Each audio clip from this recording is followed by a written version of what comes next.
Podcast. We back in the building. You know what it is. We in this thing. Got the Freaky Juice in rotation. Freaky Juice in rotation. Brought to you by the freakiest. For one of the freakiest DJs in the city. I don't know what they talking about. Wide up. We know what you're talking about. You know what we're talking about for real. I'm lost. Okay, we gonna find you. We know where to find you. Actually, you can find them. There's 2 of them on days. Many nights. If you know, you know. Yeah. Miss Betty's. Oh yeah. Everybody go to Miss Betty's like. Man, the old man died over there too. You know that? Mm-hmm. That's crazy. Oh, yeah. Pop died. You probably was at the funeral. He know. I talked to Mama. His wife. She's still there. But she hadn't been there. Other people been running. Yeah. She been there, our manager running till they get through everything. But yeah. You a platinum member at that. Man, Miss Betty. I am. I know you here. Have a gold card. Man, we shot the Miss Betty's record at Miss Betty's. Nobody in the hood ever shot a video at Miss Betty's. That's crazy. But everybody on the wall like got pictures and stuff. Right. Nobody never shot a video. I got a song called Miss Betty's. It was only right to shoot. Ever since then, Mama loved me. That was the first time I ever got a free meal from Miss Betty's. I was going to Miss Betty's in high school. We was shooting a video and I was getting ready to put my wallet out and she said, I said, Right. What? All I got was Pops gave me a couple of sodas every now and then. Can't get a soda. You want some get your soda What kind of soda you want, son? Yeah, Mama still do that to me. Like sometimes if I come in there with enough people, she'll be like, I got you. On the soda? No, on the food. Oh, okay. I'm like, cool. Let me know when you come. I'll pull up again with you. I be like, man, I love Miss Betty though. Man, they got a variety. I've never seen a hood spot that's open. Man. It don't open till 6. Right. It don't close till like on Monday to 3, and then on the weekend it's like 4. But you go in there and get gumbo, boudin, nachos, chicken wings, all that at 3 in the man. Bro. Only time you get food like that, you go to the strip club. Right. For real. Or Waffle House, maybe. You gotta pay to get in. True. Then you gotta pay to get the food. Then you gotta wait. Right. Yeah, like you don't want no lap dances. Yeah. Like, I just gotta get something to eat real quick. Exactly. So you gotta stand by the door. You don't want to sit down. I just gotta pick up my food. Yeah, that's it. You want no dance, daddy? Nah. You want no dance, daddy? You saw daddy? You gotta do that. Nah, where you from? You come all the time? Oh, God. I just come to get me some food. That was a full song. No, for real. Like, I can tell you the dance. You saw me scooting over. I was on the mirror. Manager, he don't want to pay for no dances. He don't want to pay for the manager. The manager looked like he didn't want you to dance. He came to get food. Right. He told me. Outside, he told me this was a conversation.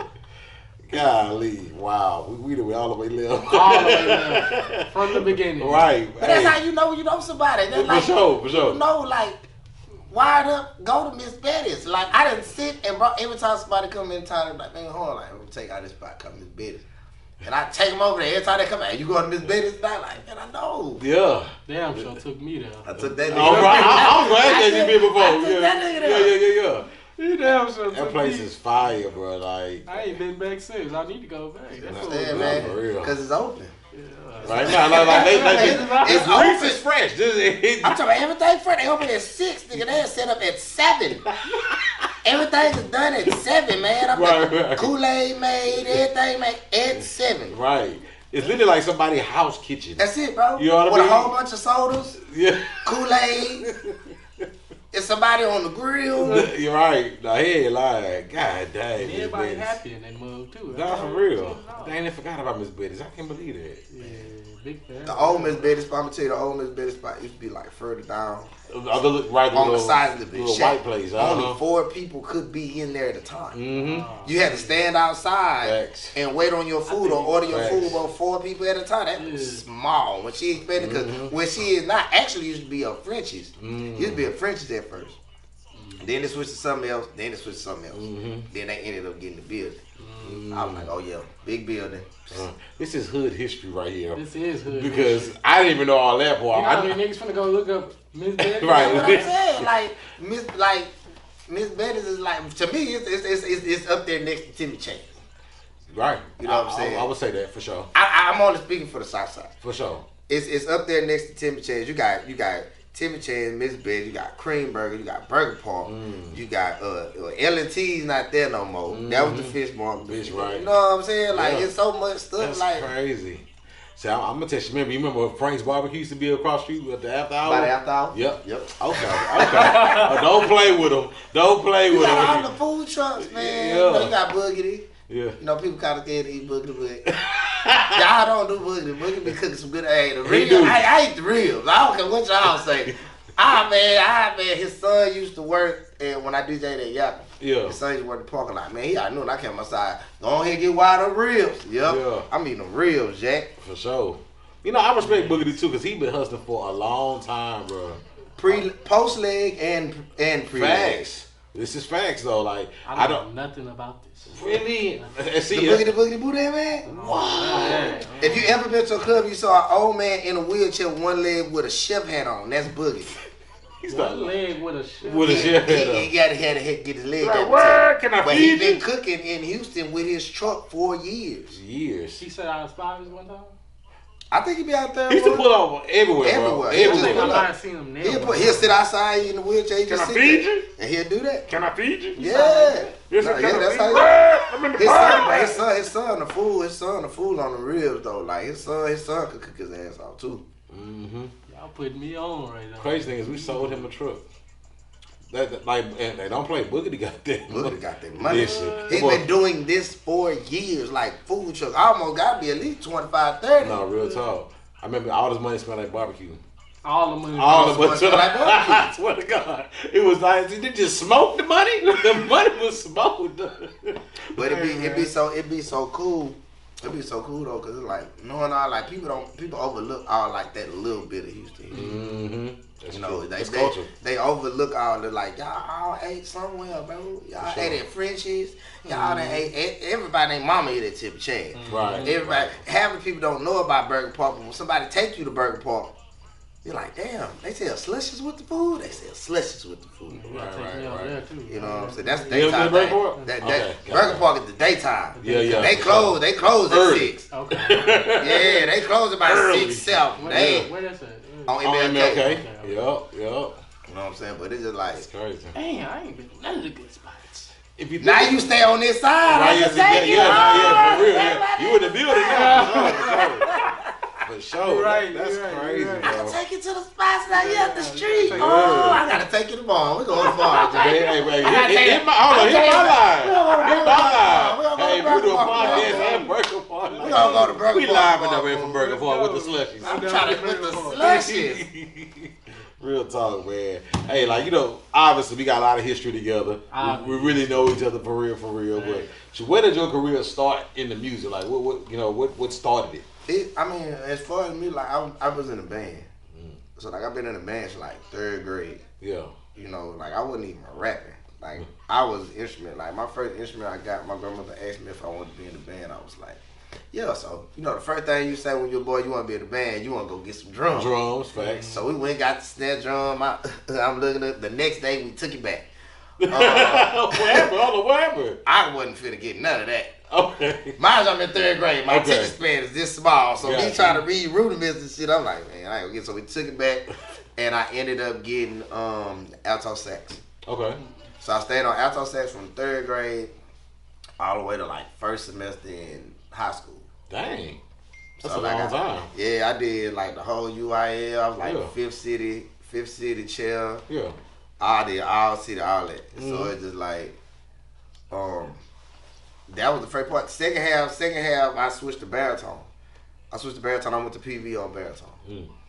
But I didn't start really rapping until like the 2nd semester of high school. But I wasn't really just rapping. I just picked it up. Like I was like, man, I'm gonna try it. Right. And then when I got the PV, I started doing like the talent shows and all that, the freestyles and all that. I started doing all that just trying to get my name out there. And I got picked up by a homeboy of mine. He had a label. Out there, you know, it was on the campus, so I got with them. Boom, got with them. And then another label came and heard me on one of the mixtapes he gave him out at the club. And the dude was, you know, he wanted to sign me. So boom, I met up with them, signed me. Boy, I was back and forth from PV to Louisiana while I'm doing band. I started doing music. You know, and that's how Mr. Hankey was actually my first producer I ever worked with. Dang. You know, so if anybody, know, like, Put It in the Air, that's who made Put It in the Air, Mr. Hankey. You can hear his tag on the record. You know, so that's why me and Hankey still got a good relationship to this day. Right. You know, so, but it's like, high school was when I really just took it, like, seriously when I was going to college and I first started rapping. Like, yo, I'm start rapping. Just like that. It was like, man, I'm gonna get to college, I'm gonna have to do something. I'm in the band, I'm gonna do something. I can't play football. I can't play basketball. Let me go ahead and rap. Let me do that. So Okay. Can you still play the saxophone?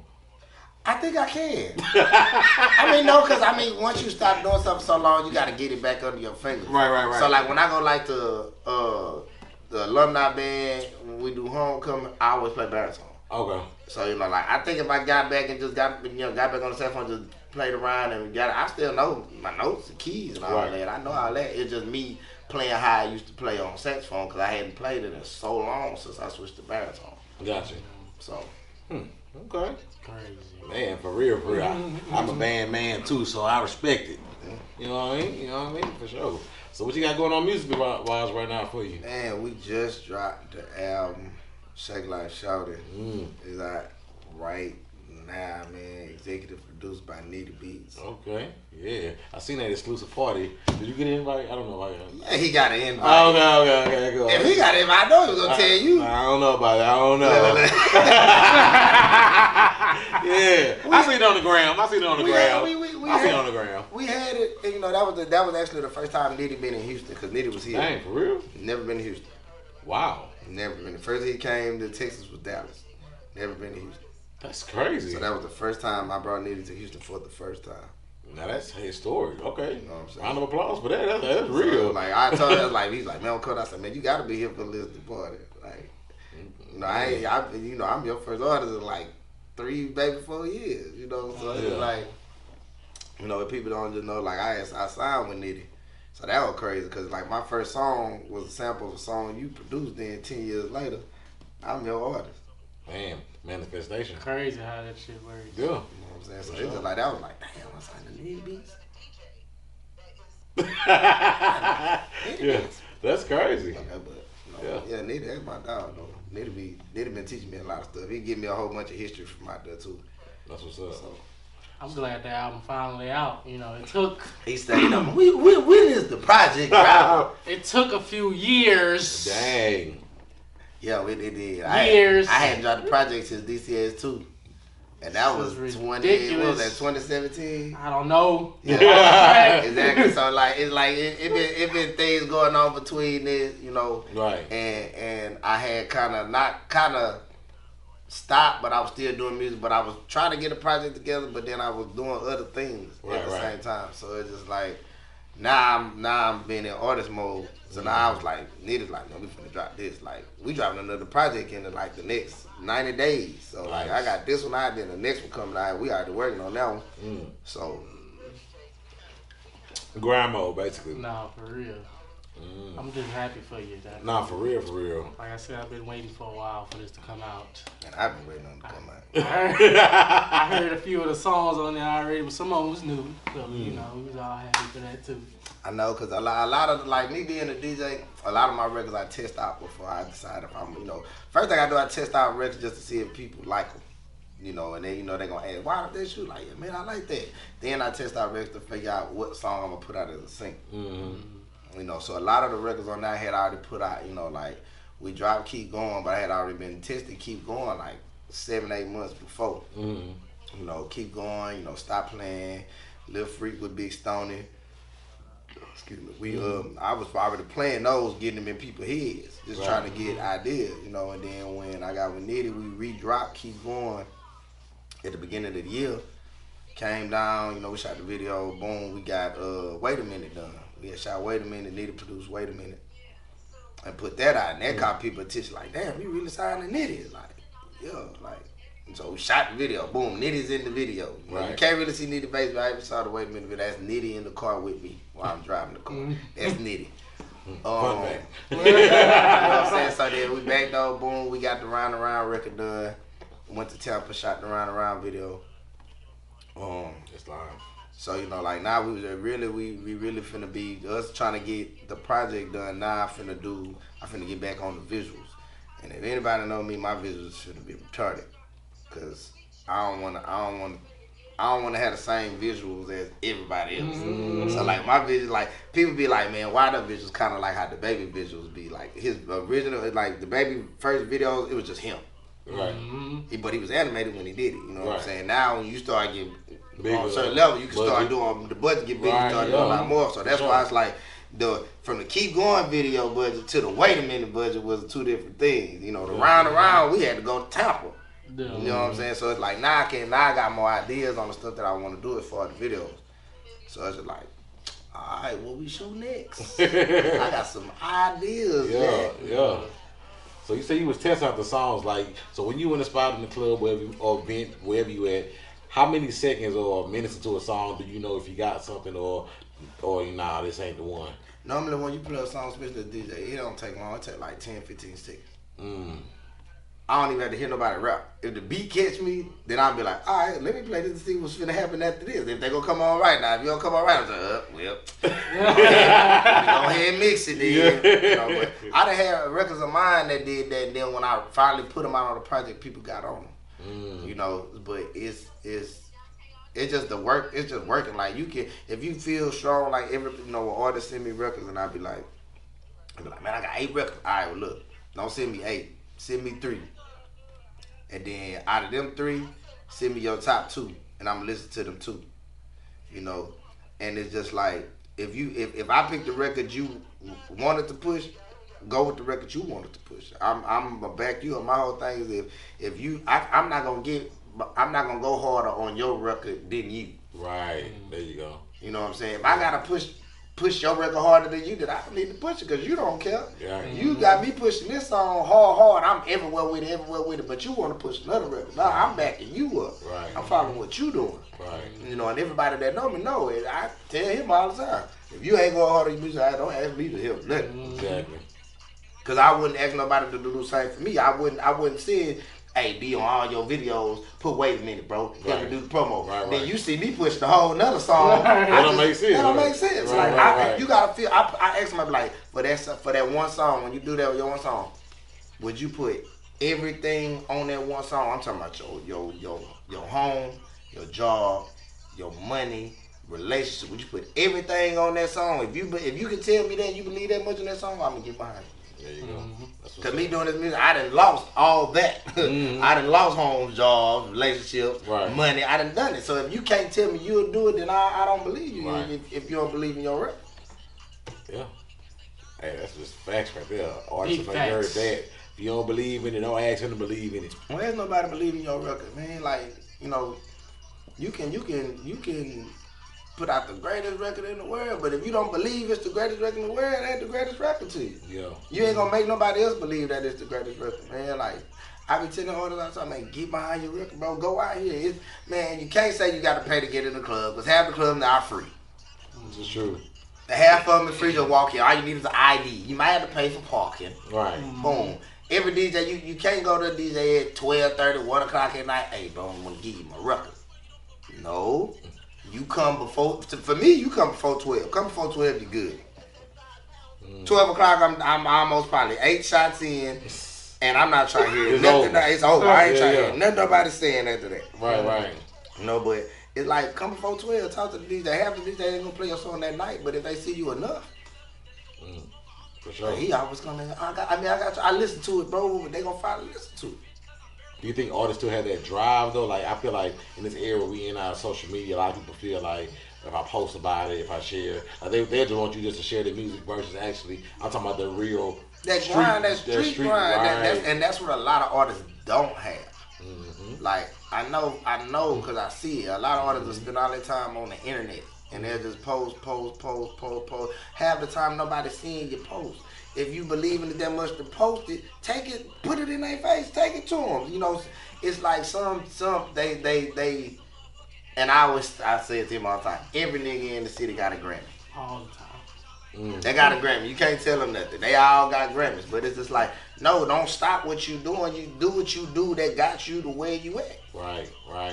The one person I use all the time outside of me that do that is B King.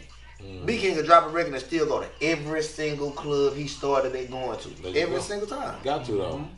That's the only person, even back when downtown was open. If I was going in the club to take my record, he was walking out.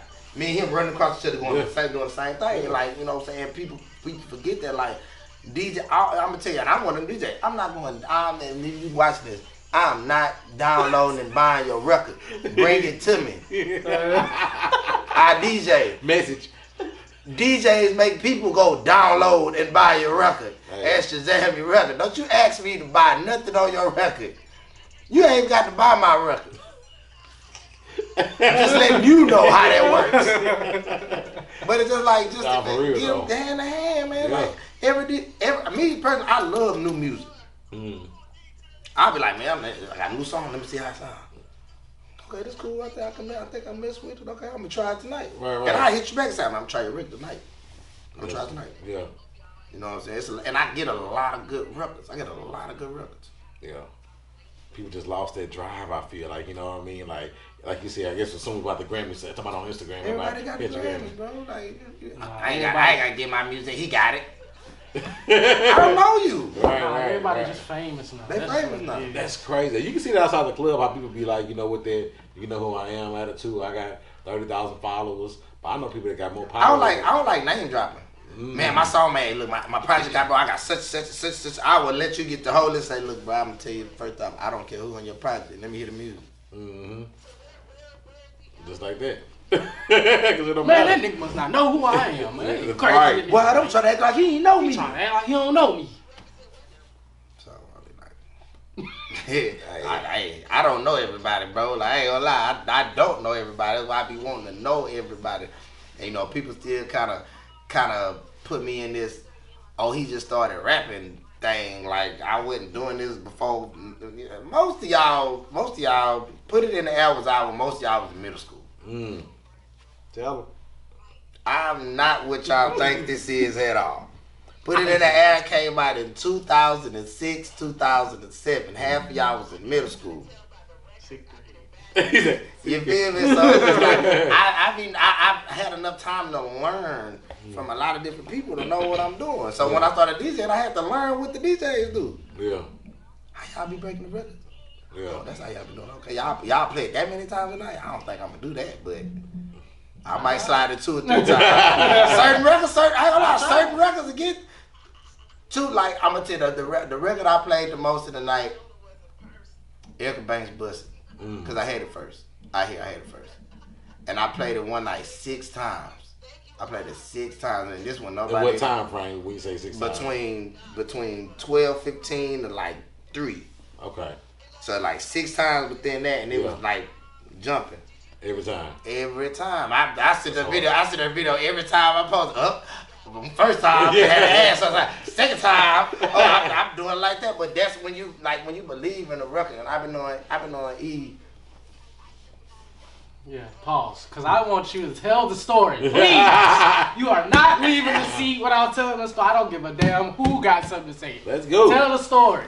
Man, so I met E like, had to be like 3. It was like 2016, 2017. It was 2017. 2017. But about to be 2018 because you told me first. But yeah, because I saw my dog Halfpint in Dallas. He was doing an interview, and like me, I watch all the DJs. Like if somebody say, "Man, who hot in your city?" Right. Oh, so he was doing an interview. He say, "Man, who hot in your city?" He say, "Who hot female artist in your city?" He say, "Man, Erica Banks and Enchanted." So I'm like, I'm gonna go check him out. I ain't never heard of that one of them. Right. I go there and check the page. Oh, she sing, woo. I go to EB page. Man, she hard. I hit EB with a DM. I say, hey man, I fuck with your music. I DJ out here under, send me your music. I'm gonna start running. Right. Got to start running, boom. We got cool. Bam, I'm running here. Around this time, nobody out here knew.